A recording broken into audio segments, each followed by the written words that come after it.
Season 5 की ending के अंदर गैब्रियल अग्रेस ने अपनी विश मांग ली थी, लेकिन उन्होंने क्या विश मांगी और उसका क्या असर होता है ये हमें सीजन 5 में पता नहीं चला था। क्योंकि जब उन्होंने विश मांगी उसके तुरंत बाद एक टाइम जंप हमें देखने को मिलती है जो कुछ समय बाद की है, जहां पे सब कुछ खुशहाल है और फिर शुरू होता है सीजन 6। सीजन 5 की एंड से सीजन 6 की शुरुआत के बीच में एक ब्रिज की तरह काम करने वाला बहुत ही इंपॉर्टेंट सीक्वेंस ऑफ इवेंट होता है जिसे हम कहते हैं लंदन स्पेशल। लंदन स्पेशल की शुरुआत बिल्कुल उसी पॉइंट पे होती है जहां सीजन 5 हमें छोड़कर जाता है, गैब्रियल अग्रेस्ट की विश। गैब्रियल अग्रेस्ट की विश मांगने के बाद मैरिनेट वहीं खड़ी थी। एमिली और गैब्रियल की बॉडी अब गायब हो चुकी है। मैरिनेट अपने मिराकुलस वापस पहनती है। टिकी और प्लैग से पूछती है कि आखिर गैब्रियल अग्रेस्ट ने क्या विश मांगी। वो बताते हैं कि गैब्रियल अग्रेस्ट ने अपनी जान को सैक्रिफाइस करके नेटली, जो कि पीकॉक मिराकुलस इस्तेमाल करने की वजह से लगभग मरने की हालत में है, उसको ठीक करने की विश मांग ली है। इसका एविडेंस हमें तुरंत ही देखने को मिलता है क्योंकि नेटली अपनी क्रॉसबो लेके उसी बेसमेंट में आ जाती है गैब्रियल अग्रेस्ट को हंट करने, लेकिन वहां गैब्रियल अग्रेस्ट ना होके बगनोवार होती है। मैरिनेट अपने आप को एक बहुत बड़ा ब्लेम देती है कि मैरिनेट की गलती की वजह से एड्रियन का पूरा परिवार उससे छिन गया, उसके फादर चले गए, उसकी मदर चली गई। और यहाँ पे मैरिनेट कहती है कि मुझे एक विश मांगनी चाहिए जिसमें मैं खुद को सैक्रिफाइस कर दूं और बदले में एड्रियन को सारी खुशियां दूंगी। नेटली मैरिनेट को समझाती है कि अभी भी हम दोनों जिंदा हैं और हम एड्रियन का परिवार हैं। एड्रियन एक ऐसी पर्सनैलिटी है जो चीज़ों को एक्सेप्ट करके मूव ऑन करने में विश्वास रखती है, उसे हमारी जरूरत है। मैरिनेट बाकी सारे मिराकुलस को पहनती है लेकिन कोई क्वामी नहीं निकलता, तो वो नेटली से पूछती है और नेटली मैरिनेट को लेके जाती है उस रूम में जहां पे सारे क्वामीज कैद थे और जहां से गैब्रियल अग्रेस्ट ऑपरेट कर रहा था। जाते जाते मैरिनेट इस पूरी जगह को कैटाक्लिज्म कर देती थी ताकि कोई भी एविडेंस ना बचे इस पूरी जगह का। क्वामीज वाले रूम में पहुंच के मैरिनेट को ये पता चलता है कि सुरु की, जो कि कगामी की मदर है, वो भी गैब्रियल अग्रेस्ट की हेल्प कर रही थी इस पूरी चीज के अंदर। नेटली क्वामीज को आजाद करती है और यहाँ पे मैरिनेट और नेटली के बीच में एक कन्वर्सेशन होती है जहां पे ये लोग ये डिसाइड कर रहे हैं कि क्या एड्रियन को सच बताना है या नहीं। नेटली कहती है कि हमें सच बता देना चाहिए, लेकिन मैरिनेट मना करती है। वो कहती है जब तक बटरफ्लाई मिराकुलस मुझे वापस नहीं मिल जाता हम किसी को सच नहीं बता सकते।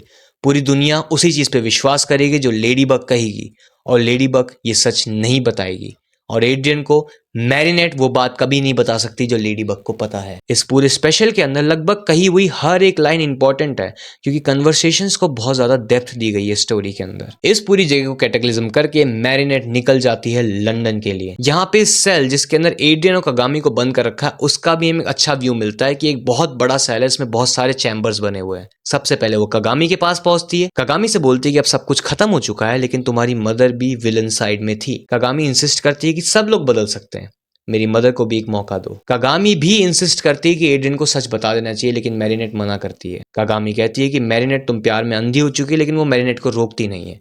एड्रियन के पास पहुंच के एड्रियन ऑलरेडी अपने आप को बहुत ज्यादा गिल्टी फील कर रहा था कि वो इस फाइनल बैटल में नहीं था। बगनोवार बताती है कि तुम्हारे फादर अब नहीं रहे लेकिन वो एक हीरो थे। फाइनल बैटल के दौरान लेडी बग बहुत ज्यादा इंजर्ड हो गई थी, लगभग मरने की हालत में थी। नेटली की तबीयत वैसी खराब थी, वो भी मरने की हालत में थी। मोनार्क जीत गया था और वो विश मांगने वाला था, लेकिन अब गैब्रियल अग्रेस्ट आया, उन्होंने मोनार्क को रोका और विश मांग ली अपनी और मोनार्क की जान के बदले में लेडी बग और नेटली को ठीक करने की। यही झूठ वो पूरी दुनिया को बोलती है क्योंकि वहां से वो पेरिस वापस आती है, प्रेस कॉन्फ्रेंस करती है और दुनिया को यही बताती है। एड्रियन और कगामी भी वापस पेरिस आते हैं जहां उन्हें रिसीव करने सुरु की, नेटली और मैरिनेट होती है। एक बहुत ही इमोशनल रीयूनियन यहाँ पे देखने को मिलता है, जिसके बाद मैरिनेट अपने क्वामीज के साथ घर चल जाती है।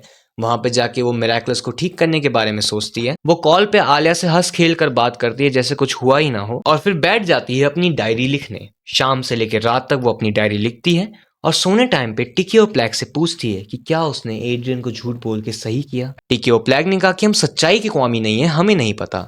लेकिन टिकी बोलती है कि मैरिनेट अब तुम्हें आराम की जरूरत है और तुम्हें सच में उसकी जरूरत है। यहाँ पे टिकी अंदेशा देती है कि आगे कुछ होने वाला है जो टिकी को पहले से पता है और हमें पता चल जाएगा कि ऐसा क्यों है। मैरिनेट सो जाती है लेकिन आधी रात में एक अजीब सी नॉइज और रोशनी से उसकी आंखें खुलती है। वो बाहर की तरफ देखती है तो कोई विश मांग चुका था। मैरिनेट अपने मिराकुलस को देखती है, वो वहां पे नहीं थे, कोई सच में विश मांग चुका था और ये कोई ऐसी वैसी विश नहीं थी, ये दुनिया को पूरी तरह से बदल देने की विश थी।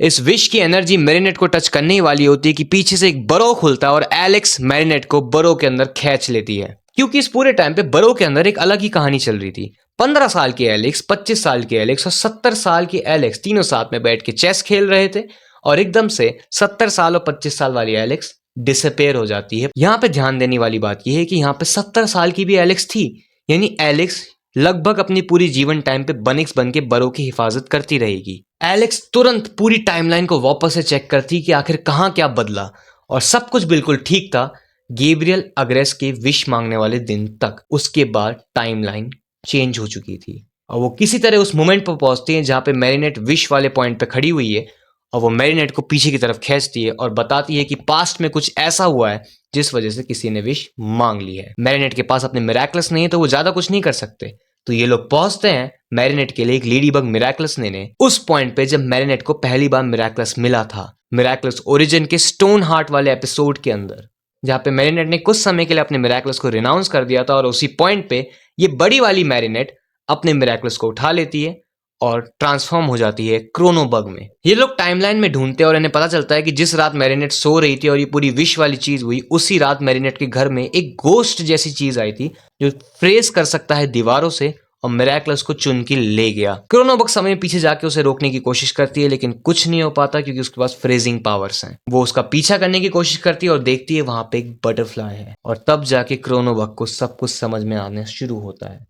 एक बार फिर से जिसने भी विश मांगी उसने अपनी विश वापस मांग ली थी। वापस से बरो का इस्तेमाल करके वो वहां से एस्केप कर जाती है। धीरे धीरे करके सारी टाइमलाइंस मिटती चली जा रही है, एक एक करके बरोज खत्म हो रहे हैं क्योंकि इस विश ने भविष्य को पूरी तरह से बदल दिया है। तब मैरिनेट को यह आइडिया आता है कि जिसने भी विश मांगी है उसे ये पता है कि मैरिनेट की सीक्रेट आइडेंटिटी क्या है, तभी तो वो मैरिनेट के घर तक पहुंचा। तो एक बार वापस हम पहुंचते हैं सीजन 5 के फाइनल बैटल वाले सीन के अंदर, जब मैरिनेट अपनी बातों से गैब्रियल अग्रेस को कन्विंस कर रही थी और डी ट्रांसफॉर्म हो जाती है, तो वहीं पे डेब्रिस के पीछे एक और अकुमेटाइज विलन था जो कि डायरी के अंदर सारी चीजें लिख रहा था।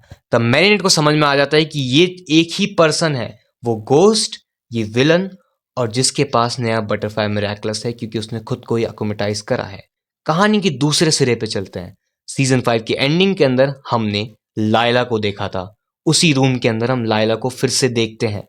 लायला ने खुद को अकुमेटाइज किया है ताकि वो खुद को टाइम ट्रेवल की पावर्स दे सके और उसी टाइम ट्रेवल की पावर का इस्तेमाल करके, जिसमें उसके पास 3 ट्रायस है। हालांकि मैरिनेट इस बात से अनजान है कि आखिर इस मास्क के पीछे कौन है। क्रोनोबग इस बार इस विलन को रोकने में सक्सेसफुल हो जाती है। विलन को आइडेंटिटी का पता नहीं चलता। विलन एक डायरी में सारी चीजें इसलिए लिख रहा था क्योंकि डीअकोमेटाइज होने के बाद उसे कुछ याद नहीं रहेगा, तो वो डायरी पढ़ के सारी चीजें पता कर लेगा। And we all know it's Layla. और सीजन 6 में हम देखते हैं कि लायला कॉन्टिन्यूसली सारी इन्फॉर्मेशंस को डायरी में लिख रही है। क्रोनोबग ने यहाँ अकोमेटाइज विलन को रोक तो लिया लेकिन बरो अभी भी नष्ट हो रहे हैं। वो दोबारा से चेक करते हैं और जब नेटली के साथ क्वामी वाले रूम में मैरिनेट की कन्वर्सेशन हो रही थी, जहां मैरिनेट बोलती कि मैरिनेट कोई ऐसी चीज नहीं बताएगी जो लेडी बग को पता है, उस वक्त भी ये विलन वहां मौजूद था। क्रोनोबग एक और बार उससे फाइट करती है, उसे रोकने के लिए बरो के अंदर खींच लेती है, उसकी घड़ी तोड़ देती है, जिस वजह से रिवर्स होके वो वापस उसी पॉइंट पे पहुंच जाती है जहां से उसने टाइम ट्रेवल करना शुरू किया था। लायला एक और बार ट्राई करती है अपनी दूसरी घड़ी का इस्तेमाल करके। इस बार मैरिनेट को समझ नहीं आ रहा था कि विलन को आखिर पता कैसे चला, क्योंकि इसके अलावा तो उसने कहीं अपनी आइडेंटिटी रिवील करी नहीं। लेकिन फिर वो लंदन वाला सीन देखते हैं। जब मैरिनेट उस पूरे सेल के अंदर जा रही थी तो सेल में ऑटोमेटिक लाइट्स थी, लेकिन मैरिनेट के आने से पहले लाइट जली हुई थी। तो मैरिनेट को शक हो जाता है कि वो ऑलरेडी वहां पे थी। और यहाँ हमें क्रोनोबग और इस विलन के बीच में एक बहुत शानदार फाइट सीक्वेंस देखने को मिलती है, क्योंकि दोनों ही टाइम जंप कर रहे हैं। मैरिनेट बरो का इस्तेमाल कर रही है और ये विलन अपनी टाइम वाली घड़ी का इस्तेमाल कर रहा है और दोनों टाइम में जंप करते हुए, टेलीपोर्ट होते हुए आपस में फाइट कर रहे हैं। ये टेलीपोर्टेशन वाली फाइट बहुत शानदार थी, जहां पे लकी चार्म से मैरिनेट को एक आइडिया आता है कि हम इसे अनंत काल तक नहीं रोक सकते। तो क्रोनोबग एक बहुत ही शानदार ट्रिक आजमाती है। वो विलन को पता लगने देती है सीक्रेट आइडेंटिटी मैरिनेट की, लेकिन उसके तुरंत बाद उसकी डायरी चुरा लेती है, बरो के अंदर जाती है और उस डायरी में मैरिनेट का नाम मिटा के किसी और का नाम लिख देती है और एकदम एग्जैक्टली उसी मोमेंट पे वापस टेलीपोर्ट होती है जब वो डायरी चुरा के गई, ताकि विलन को ना पता चले कि मैरिनेट ने डायरी चुराई है। और उसके बाद विलन वहां से टेलीपोर्ट होकर चला जाता है। मैरिनेट भी बरो के अंदर वापस चली जाती है और यहाँ पे आखिरी बरो भी खत्म हो जाता है। दूसरी तरफ हम वापस से वही सीन देखते हैं जो इस पूरे स्पेशल की शुरुआत में था। लाइला अपने बेस पे पहुंचती है, वहां पे वो डिकोमेटाइज होती है। पता करने के लिए कि आखिर इन्फॉर्मेशन क्या है, वो अपनी डायरी खोल के पढ़ती है, लेकिन उसमें देखती है कि गैब्रियल अग्रेस लेडीबग है। लाइला को समझ में आ जाता है कि उसके साथ कुछ गड़बड़ करी गई है। वो बहुत ज्यादा गुस्सा हो जाती है, लेकिन वो बोलती है लेडीबग तुम मेरे चंगुल से ज्यादा देर तक बचोगी नहीं, देखते हैं कौन किसकी आइडेंटिटी पहले पता करता है। दूसरी तरफ क्योंकि लाइला अपनी विश नहीं मांग पाई, तो सारे बरोज वापस से रिकवर हो गए हैं और टाइम का फ्लो वापस से आ गया और एडल्ट और ओल्ड एलेक्स भी वापस आ चुकी है। जहां पे मैरिनेट उन तीनों से पूछती है कि क्या मैंने झूठ बोल के सही करा, और तीनों मिलके बोलते हैं कि तुम्हारे झूठ या सच बोलने से भविष्य बहुत अलग होने वाला था, लेकिन तुमने जो भी बोला है उसके अंदर खुशी और दुख के मोमेंट्स होंगे।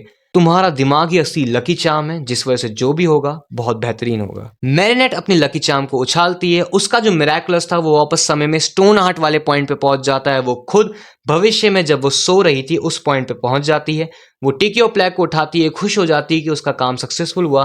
प्लैक को कुछ खास समझ नहीं आता, लेकिन टिकी क्योंकि पास्ट में ये सब कुछ देख चुकी है, उसे चीजें समझ में आ जाती है। वो सारे मिराकल्स को ठीक करती है, उनके डिजाइन को और बेहतर बनाती है और साथ ही उनके अंदर कुछ नए फीचर्स डालती है और उन्हें वापस उनके होल्डर्स को रिटर्न कर देती है। यहाँ पे क्वामीज मैरिनेट को एक इमोशनल गुड बाय कहते हैं और मैरिनेट कहती है कि हमें इस पावर को स्प्रेड करना चाहिए ताकि हम बन सके स्ट्रॉन्गर टुगेदर। आखिर में हम एफिल टावर के सामने लेडी बग और कैट नोवार को बैठे हुए देखते हैं। एड्रियन जो कि ऑलरेडी इस गिल्ट में था कि मैं वहां नहीं था, इस वजह से सब कुछ हुआ, और लेडी बग जो ऑलरेडी इस गिल्ट में है कि मैं दुनिया से एक झूठ बोल चुकी, दोनों इनडायरेक्टली एक दूसरे को ये बात बताते हैं, दोनों को थोड़ा इमोशनल सपोर्ट देते हैं और बोलते हैं बिल्कुल पहले के जैसे हम साथ मिलकर लड़ेंगे दुनिया के खिलाफ और बटरफ्लाई मिराकल्स को सही हाथों में वापस लाएंगे। यहाँ पे हमें एक एंड क्रेडिट सीन देखने को मिलता है जहाँ पे लाइला ट्रांसफॉर्म होती है। हमें उसका ट्रांसफॉर्मेशन नहीं दिखाया जाता, लेकिन उसकी वॉइस सुनाई जाती है, जहाँ पे हम पहली बार सीजन 6 का एनिमेशन देखते हैं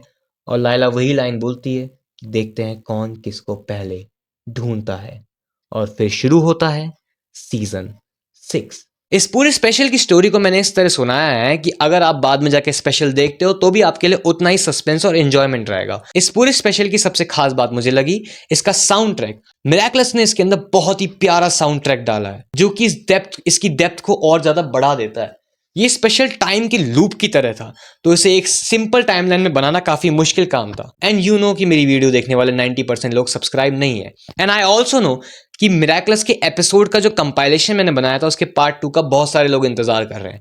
एंड डोंट वरी, क्योंकि अगली वीडियो वही होने वाली है। सीजन 6 के अंदर ये स्पेशल बहुत ज्यादा इंपॉर्टेंट रोल प्ले करने वाला है, साथ ही शंघाई स्पेशल भी, जिसको हम ऑलरेडी कवर कर चुके हैं एक वीडियो में। नेक्स्ट आप कौन से स्पेशल का ब्रेकडाउन देखना चाहते हो, टोक्यो या फिर शेडी बग और क्लॉ नोवार? Tell me in the comment section. मिलता हूं आपसे अगले वाले में। मैं हूं सुफिशियल, और बताना मेरी कहानी स्टाइल में आपको क्या पसंद आया।